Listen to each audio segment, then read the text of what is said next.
नमस्कार welcome back to CBC टपार। आजकेर जे विषयबस्तु सेई विषयबस्तुटा शुधुमात्र क्लास 12 जे थार्ड सेमिस्टार सेई जोन्नोई गुरुत्वपूर्ण नय, जारा परवर्तीकाले नीट एग्जामिनेशन दिते चाइछो तादेर जोन्नो किन्तु एई टपिकटा अत्यंत गुरुत्वपूर्ण এবং এই টপিকটা এতটাই গুরুত্বপূর্ণ যে পরীক্ষার সিলেবাসই এই টপিকটা থাকে, এই টপিকটা থেকে কিন্তু প্রশ্ন থাকেই। সুতরাং কতটা গুরুত্বপূর্ণ সেটা আশা করছি বুঝতে পারছো। এবং আজকের যে ক্লাসের বিষয়বস্তু সেটি হচ্ছে ল্যাক অপেরন। তো এই ল্যাক অপেরন সম্বন্ধে জানার আগে আমাদের যেটা জানা অত্যন্ত প্রয়োজন সেটি হচ্ছে অপেরন কি, ল্যাক অপেরন কেন প্রয়োজন এবং ল্যাক অপেরন কাদের দেখা যায়, এইগুলো নিয়ে আমরা বিস্তারিত জানব। আশা করছি এই টপিকটা অর্থাৎ ল্যাক অপেরনের গঠন এবং কার্যপদ্ধতি এটা দুটো ভিডিওর মাধ্যমে আমি তোমাদেরকে শেয়ার করব। এবং প্রথম ভিডিও মানে এই ভিডিওটাতে তোমরা ল্যাক অপেরনের গঠন সম্পর্কে জানবে, পরের ভিডিওটাতে আমরা ল্যাক অপেরন কিভাবে কাজ করে সেটা আমরা জানব। তো শুরু করছি আজকের টপিক। প্রথম কথা হচ্ছে যে অপেরন কথাটির মানে কি। তো অপেরন বলতে বোঝায় যে যখন ডিএনএর মধ্যে উপস্থিত অনেকগুলো জিন, যার মধ্যে দু রকমের জিন থাকে, কিছু সাংগঠনিক জিন আছে, কিছু নিয়ন্ত্রক জিন আছে, তারা যখন একটা নির্দিষ্ট বিপাক ক্রিয়াকে সম্পন্ন করে বা একটা নির্দিষ্ট বিপাক ক্রিয়াকে নিয়ন্ত্রণ করে, তখন সেই ডিএনএর উপর উপস্থিত সাংগঠনিক জিন এবং নিয়ন্ত্রণকারী জিনের সমষ্টিকে আমরা বলবো অপেরন। কিছু টার্মিনোলজি বললাম একটু ভারী ভারী লাগলো শুনতে, যে সাংগঠনিক জিন, নিয়ন্ত্রক জিন, সেগুলো কি এবার আমরা একে একে আসি। তো অপেরন জেনারেলি আমরা দেখতে পাই প্রোক্যারিওটিক কোষে। প্রোক্যারিওট মানে ব্যাকটেরিয়া মেনলি।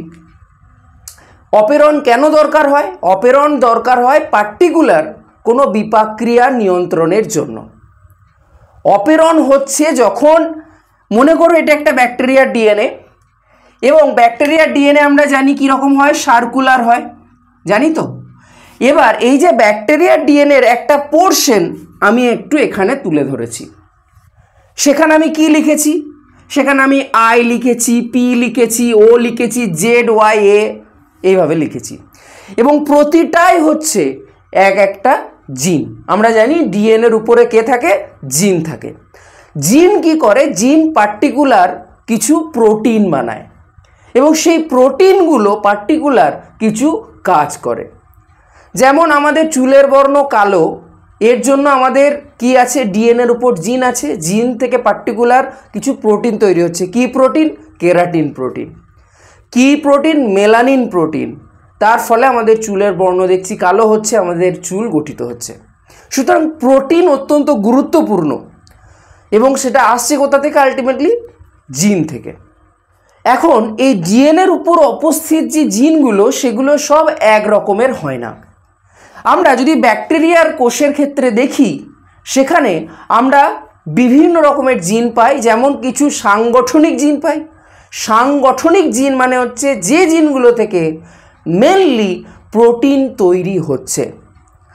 আর কিছু নিয়ন্ত্রক জিন পাই। নিয়ন্ত্রক জিন মানে হচ্ছে তারা যারা ওই সাংগঠনিক জিন থেকে কি প্রোটিন তৈরি হবে বা কিভাবে প্রোটিন তৈরি হবে সেটাকে নিয়ন্ত্রণ করছে। অর্থাৎ দু রকমের জিনের কথা বললাম, সাংগঠনিক জিন যেখান থেকে প্রোটিন তৈরি হচ্ছে, আর নিয়ন্ত্রক জিন মানে যারা প্রোটিন তৈরি করছে বা নিয়ন্ত্রণ করছে প্রোটিন তৈরি। এখন আমাদের যে টপিক সেটা হচ্ছে ল্যাক অপেরন। ল্যাক অপেরন মানে হচ্ছে কোনো একটা ব্যাকটেরিয়া সে যখন ল্যাকটোজকে খাবার হিসেবে গ্রহণ করে, সেই ল্যাকটোজকে খাবার হিসেবে যখন গ্রহণ করছে, সে কিভাবে ল্যাকটোজকে বিপাক করছে। অর্থাৎ একটা ব্যাকটেরিয়া যে প্রক্রিয়ায় ল্যাকটোজ থেকে ভেঙে আমরা জানি যে ভাঙলে ল্যাকটোজ থেকে গ্লুকোজ প্লাস গ্যালাক্টোজ হয়। তাহলে কোনো একটা ব্যাকটেরিয়া যে প্রক্রিয়ায় ল্যাকটোজ থেকে শক্তি পাচ্ছে, সেটাই আমরা জানবো, সেই প্রসেসটাই আমরা জানবো ল্যাক অপেরনের মাধ্যমে। অর্থাৎ ব্যাকটেরিয়ার মধ্যে একটা অপেরন সিস্টেম আছে, যেখানে বিভিন্ন রকমের জিন আছে, সেই জিনগুলো ল্যাকটোজ বিপাকে সাহায্য করছে। বিপাক মানে সেই ল্যাকটোজ থেকে ভেঙে আলটিমেটলি শক্তি পাবে, এবং সেই প্রসেসটা সম্পন্ন করছে কার মাধ্যমে? না, সম্পন্ন করছে ল্যাক অপেরনের মাধ্যমে। সুতরাং ল্যাক অপেরন বলতে কি বুঝলাম? ল্যাক অপেরন মানে হচ্ছে যে অপেরন ল্যাকটোজ বিপাকে সাহায্য করছে, এবং ওই ল্যাকটোজ থেকে এসছে ল্যাক। ক্লিয়ার? তাহলে ল্যাকটোজ বিপাকে সাহায্যকারী অপেরন হচ্ছে ল্যাক অপেরন, যেটা থাকে কাদের? প্রোক্যারিওটদের। এবার অপেরনে যেমন দু রকমের জিনের কথা বললাম, কিছু সাংগঠনিক জিন আছে, কিছু নিয়ন্ত্রণকারী জিন আছে। ঠিক সেরকম ল্যাক অপেরনে আমরা এখানে যে কয়েকটা জিন আমি দেখিয়েছি, তার মধ্যে ল্যাক পি আর ল্যাক ও, এগুলোকে যেহেতু ল্যাক অপেরনে সেই জন্য আমরা ল্যাক পি বলতে পারি আর ল্যাক ও, এই দুটো জিন হচ্ছে নিয়ন্ত্রণকারী জিন। নিয়ন্ত্রণকারী জিন, যাদের ইংরেজিতে বলে রেগুলেটরি জিন। পি ফর কি? পি ফর হচ্ছে প্রমোটার জিন, আর ও ফর হচ্ছে অপারেটর জিন। তাহলে আমরা দেখতে পাচ্ছি যে ল্যাক অপেরনে প্রধান যে নিয়ন্ত্রণকারী জিন দুটো রয়েছে, সেটা কি কি? একটা হচ্ছে প্রমোটার আর একটি হচ্ছে অপারেটর। এবং আমরা জানি ডিএনএর একটা সিকোয়েন্স থাকে 5 প্রাইম টু 3 প্রাইম, এবং সেই 5 প্রাইমের দিকে যেগুলো থাকে সেটা আপস্ট্রিম, 3 প্রাইমের দিকে যেটা ডাউনস্ট্রিম। প্রমোটার সর্বদা অপারেটরের আপস্ট্রিমে থাকবে।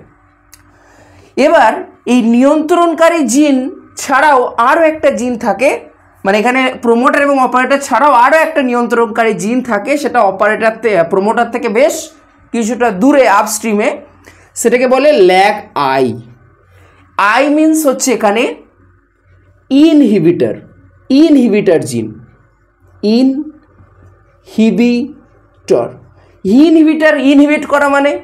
ইনহিবিট করা মানে বাধা দেয়। তার মানে এখান থেকে পার্টিকুলার কিছু প্রোটিন তৈরি হয়, সেই প্রোটিনগুলোকে বলে রিপ্রেসর প্রোটিন। তাহলে রিপ্রেসর প্রোটিন তৈরি হচ্ছে কোথায়? রিপ্রেসর প্রোটিন তৈরি হচ্ছে ইনহিবিটর জিন বা ল্যাক আই জিন থেকে। কি করবে আমরা দেখব, এ বাধা দেবে। কিসে বাধা দেবে? দেখব ল্যাক অপেরন চালু হওয়াতে বাধা দেবে। তাহলে আমরা নিয়ন্ত্রণকারী জিন আমরা পেলাম কি কি? একটা পেলাম প্রমোটার এবং অপারেটর জিন, যেটা হচ্ছে নিয়ন্ত্রণকারী জিন। আরেকটা থাকে ইনহিবিটর জিন বা যেটাকে যেখান থেকে রিপ্রেসর প্রোটিন তৈরি হয়, এর আরেকটা নাম হচ্ছে নিয়ন্ত্রক জিন। এটা নিয়ন্ত্রণকারী নয়, নিয়ন্ত্রণকারী ছিল প্রমোটার এবং অপারেটর। নিয়ন্ত্রক জিন যেটা, এটাকে ইংরেজিতে বলে রেগুলেটর জিন বা নিয়ন্ত্রক জিন, যেটাকে বলা হয় ইনহিবিটর জিন, যেটা কি তৈরি করে? রিপ্রেসর প্রোটিন তৈরি করে। অন্যদিকে ল্যাক অপেরনের যে সাংগঠনিক জিন, যেখান থেকে প্রোটিন তৈরি হবে, সেই সাংগঠনিক জিন তিনটে হচ্ছে ল্যাক জেড, ল্যাক ওয়াই আর ল্যাক এ। এই তিনটে সাংগঠনিক জিন রয়েছে, এবং এই তিনটে সাংগঠনিক জিন থেকে কি প্রোটিন তৈরি হবে? মেনলি তিনটে প্রোটিন তৈরি হয়। দ্যাট মিনস তিনটে উৎসেচক তৈরি হয়। কি কি? আমি এটা মুছে দিচ্ছি। যে তিনটে উৎসেচক তৈরি হয় নামগুলো অত্যন্ত গুরুত্বপূর্ণ। ল্যাক জেড থেকে যে উৎসেচকটা তৈরি হয় তার নাম হচ্ছে বিটা গ্যালাক্টোসাইডেজ।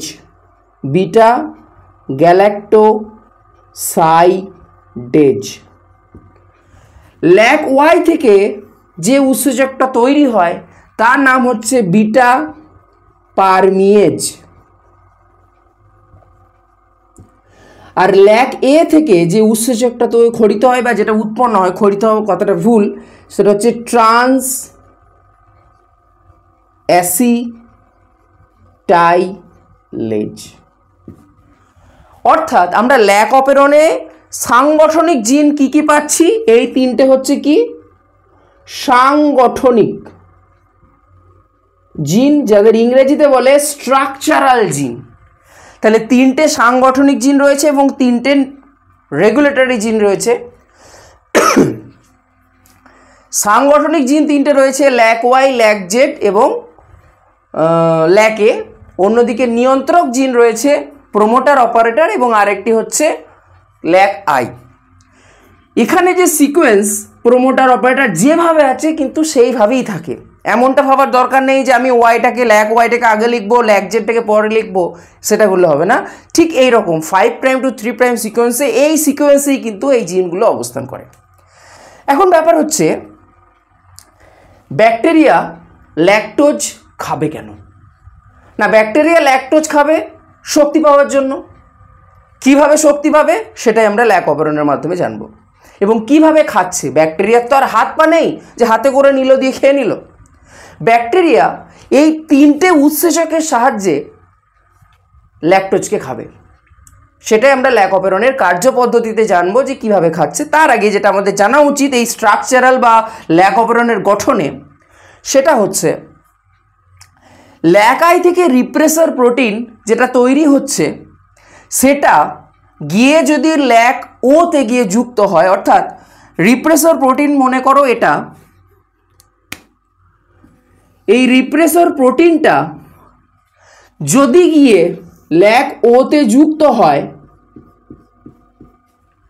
তাহলে ল্যাক পিতে কে আসবে? না, ল্যাক পিতে আসবে আরএনএ পলিমারেজ। এবং এইটা বোঝার আগে যেটা জানা অত্যন্ত গুরুত্বপূর্ণ সেটা হচ্ছে সেন্ট্রাল ডগমা। আমরা জানি কি হয় না, ডিএনএ থেকে আরএনএ তৈরি হয়, আরএনএ থেকে প্রোটিন তৈরি হয়। এটা হচ্ছে সেন্ট্রাল ডগমা। এটা আছে কি ডিএনএ, এবং এখানে মেনলি যে আরএনএটা তৈরি হয় সেটা হচ্ছে এমআরএনএ বা মেসেঞ্জার আরএনএ। তাহলে এখানে এটা আছে ডিএনএ, এখান থেকে এরপর তৈরি হবে কি এমআরএনএ, এমআরএনএ থেকে প্রোটিন, মানে এই তিনটে উৎসেচক তৈরি হবে, তবে সে ল্যাকটোজকে খেতে পারবে। এখন এই রিপ্রেসর প্রোটিন যদি ল্যাক ওতে গিয়ে বসে, এই যে এমআরএনএ তৈরির যে প্রসেস ডিএনএ থেকে এমআরএনএ, সেটাকে বলে ট্রান্সক্রিপশন। কি বলে? ট্রান্সক্রিপশন। অন্যদিকে এমআরএনএ থেকে প্রোটিন, এই প্রসেসটাকে বলে ট্রান্সলেশন। বাংলা থেকে ইংরেজি ট্রান্সলেশন নয়, এটা হচ্ছে এমআরএনএ থেকে প্রোটিন তৈরি। এবার এই রিপ্রেসর প্রোটিন যদি অপারেটর জিনে গিয়ে বসে তাহলে এই প্রোমোটারে এখানে এসে আরএনএ পলিমারেজ আর বসতে পারবে না। এবারে আরএনএ পলিমারেজ যদি বসতে না পারে তাহলে আর ডিএনএ থেকে এমআরএনএ তৈরি হবে না। তাহলে যদি আরএনএ পলিমারেজ বসতে না পারে তাহলে ট্রান্সক্রিপশন হবে না, ট্রান্সক্রিপশন না হলে পরের ধাপ প্রোটিন সংশ্লেষ হবে না। দ্যাট মিনস এই তিনটে যে উৎসেচক সেটাও উৎপন্ন হবে না। সেই তিনটে উৎপন্ন না হলে ল্যাকটোজের বিপাকও হবে না। তার মানে রিপ্রেসর প্রোটিন ল্যাক অপারেটরকে বাধা দিচ্ছে কাজ করতে। ওকে, সেই জন্য একে আমরা বলছি রিপ্রেসর প্রোটিন। এখান থেকে যেটা পয়েন্ট আউট করতে হবে সেটা হচ্ছে রিপ্রেসর প্রোটিন যুক্ত হয় কোথায়? অপারেটরে। আরএনএ পলিমারেজ যুক্ত হয় কোথায়? প্রোমোটারে। যদি রিপ্রেসর প্রোটিন অপারেটরে যুক্ত হয় তাহলে সেখানে কিন্তু আর প্রোমোটারে আরএনএ পলিমারেজ বসতে পারবে না। ক্লিয়ার? এটা ব্যাপারটা বুঝতে হবে। মানে বাইকের দুটো সিট, যদি দুজন অলরেডি বসে পড়ে তারপরে অন্যজন আর বসতে পারবে না। যদি না বসে তাহলে অন্যজন কিন্তু বসতে পারবে একজন। ঠিক সেরকম রিপ্রেসর বসে গেলে এখানে আরএনএ পলিমারেজ বসবে না। রিপ্রেসরকে আমরা কার্যপদ্ধতি যখন পড়বো তখন দেখব, রিপ্রেসরকে যদি এখানে বসতে না দেওয়া হয়, যুক্ত হতে না দেওয়া হয়, তাহলে আরএনএ পলিমারেজ আরামসে গিয়ে প্রোমোটারে গিয়ে বসবে। প্রোমোটারে যদি যুক্ত হয় আরামসে ট্রান্সক্রিপশন হবে এবং সেই ট্রান্সক্রিপশনের ফলে তিনটে উৎসেচক উৎপন্ন হবে। এখন আমাদের জানা দরকার সেটা হচ্ছে এই তিনটে উৎসেচক গুরুত্বপূর্ণ কেন? না, এই তিনটে উৎসেচক যেটা ল্যাক জেড থেকে তৈরি হচ্ছে বিটা গ্যালাক্টোসাইডেজ, সে আমরা জানি ল্যাকটোজ হচ্ছে ডাইস্যাকারাইড। তাহলে ডাইস্যাকারাইড থেকে তো আমরা শক্তি পাবো না, আমরা শক্তি অলওয়েজ মোনোস্যাকারাইড থেকে পাই। তাহলে ডাইস্যাকারাইডটাকে ফার্স্ট ভাঙতে হবে। ল্যাকটোজকে ভাঙলে আমরা কি পাই? Glucose plus galactose. সেই ভেঙে কে দেবে? ভেঙে দেবে বিটা গ্যালাক্টোসাইডেজ। তাহলে বিটা গ্যালাক্টোসাইডেজ কি করবে? ল্যাকটোজকে ভেঙে দেবে। তাহলে আমরা দেখতে পাবো বিটা গ্যালাক্টোসাইডেজ কি করবে? ল্যাকটোজকে ভেঙে তৈরি করবে কি? Glucose plus galactose. Glucose plus গ্যালাক্টোজে ভেঙে দেবে কে? Beta galactosidase. এবার শুধু ভেঙে দিলেই হবে না, বাইরে রয়েছে, মনে করো এটা একটা মিডিয়াম, কালচার মিডিয়া, যার বাইরে ল্যাকটোজ রয়েছে, ব্যাকটেরিয়াটার বাইরে। তাহলে ব্যাকটেরিয়া ভেঙে তো দিল ল্যাকটোজকে গ্লুকোজ প্লাস গ্যালাক্টোজে উৎসেচকের মাধ্যমে। এবার তাকে তো ব্যাকটেরিয়ার মধ্যে প্রবেশ করাতে হবে। ব্যাকটেরিয়ার কোষের মধ্যে যদি প্রবেশ না করে তাহলে শক্তি পাবে কি করে? সেই প্রবেশটা করায় কে না, প্রবেশটা করায় বিটা পারমেজ। তাহলে বিটা পারমেজ কি করে? ল্যাকটোজকে ভেঙে যে গ্লুকোজ প্লাস গ্যালাক্টোজ তৈরি হচ্ছে, সেই গ্লুকোজ এবং গ্যালাক্টোজকে কোষের ভিতরে প্রবেশ করাতে সাহায্য করে। আর ট্রান্স অ্যাসিটাইলে যেটা ল্যাক এ থেকে উৎপন্ন হয়, এর বিশেষ কোনো ফাংশন নেই, তবে এটা অনেক সময় ওই গ্লুকোজ প্লাস গ্যালাক্টোজকে ভিতরে প্রবেশ করতে সাহায্য করে, বা ভিতরে মানে ব্যাকটেরিয়ার কোষের ভিতরে বিপাকের ফলে সৃষ্ট দূষিত পদার্থকে বাইরে বের করে দিতে এর ভূমিকা রয়েছে। সুতরাং একটা ল্যাক অপেরন স্ট্রাকচারাল, বা আমরা যদি ল্যাক অপেরনের গঠনে আমরা কি বুঝলাম না, অপেরন হচ্ছে যেখানে কিছু নিয়ন্ত্রক জিন থাকবে, কিছু সাংগঠনিক বা স্ট্রাকচারাল জিন থাকবে, এবং তারা কাঁধে কাঁধ মিলিয়ে একসাথে একটা নির্দিষ্ট বিপাকক্রিয়া নিয়ন্ত্রণ করবে। এবং সেই বিপাকক্রিয়া নিয়ন্ত্রণ করছে কে? নিয়ন্ত্রক জিন। এবং সেই বিপাকক্রিয়া নিয়ন্ত্রণের জন্য প্রয়োজনীয় প্রোটিন তৈরি করছে কোথা থেকে? সাংগঠনিক জিন থেকে। এবং ল্যাক অপেরন মানে সেখানে ল্যাকটোজ বিপাক হচ্ছে। কার মধ্যে হচ্ছে? ব্যাকটেরিয়ার মধ্যে হচ্ছে। কিভাবে করছে? কিছু নিয়ন্ত্রণকারী জিন এবং কিছু সাংগঠনিক জিনের মাধ্যমে করছে। কি কি সাংগঠনিক জিন আছে? Lac Z, lac Y, lac A. কি কি নিয়ন্ত্রক জিন আছে? প্রোমোটার, অপারেটর, এবং আরেকটি হচ্ছে ল্যাক আই বা ইনহিবিটর জিন। কার পরকে অবস্থান করছে ভালো করে বোঝা গেল। পরের ক্লাসে আমরা দেখব যে ল্যাক অপেরনের কার্যপদ্ধতি কিভাবে হয়, সেখানে নেগেটিভ কন্ট্রোল কিভাবে হয়, পজিটিভ কন্ট্রোল কিভাবে হয়। আশা করছি এই ভিডিওতে ল্যাক অপেরনের গঠন সম্পর্কে একটা ধারণা এসেছে। এবং ভিডিওর থেকে যদি কোনো কিছু শিখতে পারো অবশ্যই ভিডিওটাতে লাইক করো। যদি কোনো কোয়েশ্চেন থাকে অবশ্যই কমেন্ট সেকশনে জানিও। দেখা হচ্ছে পরের ক্লাসে। ততক্ষণ ভালো থাকো, সুস্থ থাকো এবং পড়াশোনা করো।